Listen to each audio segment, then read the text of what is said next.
இதை குறிக்கலாமா? 11, 12, 13 குறிக்கலாமா? இல்லையா?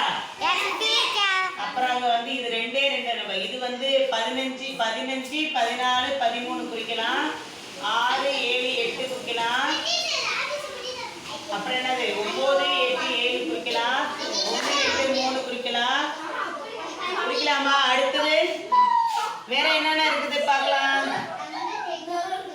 12, 11 இங்க இருக்கு பாரு. 12, 11, 13 புரியுதா? எல்லாம் கிளாப் பண்ணுங்க.